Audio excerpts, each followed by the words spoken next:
তারেক রহমানের আগামী রাষ্ট্রনায়কের যতটুক সম্মান রাখার বিপুল ভোটে মোস্তাফিজুর রহমানকে আমরা জয়যুক্ত করব ইনশাল্লাহ। বিপুল ভোটে জয়যুক্ত করব। আমাদের আসনে এক, আমরা নারায়ণগঞ্জে ভোটেও থাকবো 1 নাম্বার 1 ইনশাল্লাহ। নারায়ণগঞ্জ এক রূপগঞ্জ আসনে ধানের শীর্ষ মনোনীত প্রার্থী জননেতা মোস্তাফিজুর রহমান ভূঁইয়ার পক্ষ থেকে আমরা আজকে জেলা রিটার্নিং অফিসারের কাছ থেকে আমাদের দলীয় প্রতীক ধানের শীর্ষের প্রতীক আমরা গ্রহণ করলাম। ইনশাল্লাহ আমরা আশাবাদী রূপগঞ্জ আসন থেকে আমরা বিপুল ভোটে মোস্তাফিজুর রহমানকে ভূঁইয়াকে ধানের শীর্ষে আমরা বিপুল ভোটে নির্বাচিত করবো ইনশাল্লাহ। শতভাগ ইনশাল্লাহ জয়ের আমি আশাবাদী।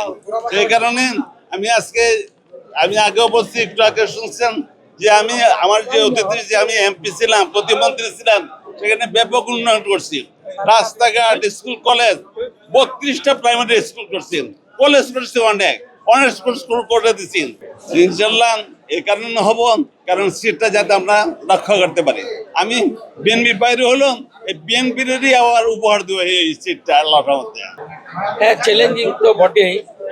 জাতীয় নেতারাও একটা থেকে নির্বাচন করছে, আর আমি 2টা নির্বাচনী এলাকা থেকে অংশগ্রহণ স্বতন্ত্রভাবে। আমার মনে হয় যে চ্যালেঞ্জিং হবে, কিন্তু আমার দৃঢ় বিশ্বাস আমার এলাকার জনগণ আমার প্রতি আস্থাশীল, আমার প্রতি সহানুভূতিশীল, আমার নেতাকর্মীরা আস্থাশীল, সহানুভূতিশীল। আমরা ইনশাল্লাহ কাজ করে বিজয় লাভ করতে সক্ষম হব। আলহামদুলিল্লাহ, বহু প্রতীক্ষিত সেই মার্কা এবং প্রতীক আজকে বদ্ধ করা হলো এবং জাতীয়তাবাদী দল কর্তৃক মনোনীত হওয়ার সুবাদে, জোটের হওয়ার সুবাদে আমি আলহামদুলিল্লাহ বড়ই প্রিয় প্রতীক, তা হলো খেজুর গাছ মার্কা আমি পেয়েছি। আর বাকি রইল কতটুকু সাড়া পাচ্ছি।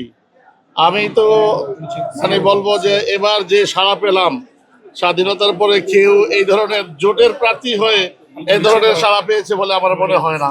অভূতপূর্ব ছিল এবং এখনো আছে। জয়ের মালা পরা পর্যন্ত এই সমর্থন থাকবে। যদি প্রশাসন সম্পূর্ণ নিরপেক্ষ থাকে তাহলে জনগণ আমাকে ইনশাল্লাহ ভোট দিবেন। আমি একজন নিজেকে ক্লিন ইমেজের লোক হিসাবে দাবি করি। আমি দেশ ও জনগণের স্বার্থে, বিশেষ করে নারায়ণগঞ্জ 4 আসনের দীর্ঘদিনের যে সমস্ত দুরবস্থা, আমি নির্বাচিত হলে আমি সমস্ত সমস্যার সমাধান করব ইনশাল্লাহ।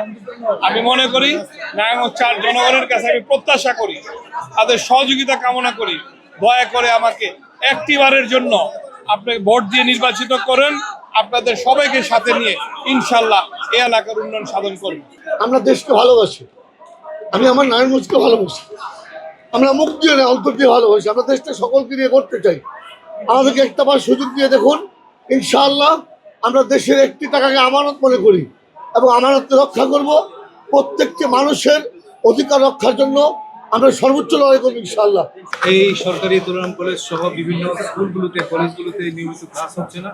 আমি সর্বপ্রথম নির্বাচিত হলে আমি সর্বপ্রথম নিয়মিত ক্লাসগুলোর ব্যবস্থা করবো। নিয়মিত ক্লাসগুলো যদি শুরু হয়, মানসম্মত ক্লাস, প্রয়োজনে আমি নিজেও কিছু ক্লাস নেব। ক্লাস নিয়ে ইনশাল্লাহ এই নারায়ণগঞ্জের শিক্ষার পরিবেশটা দ্রুত আমি উন্নতি করবো।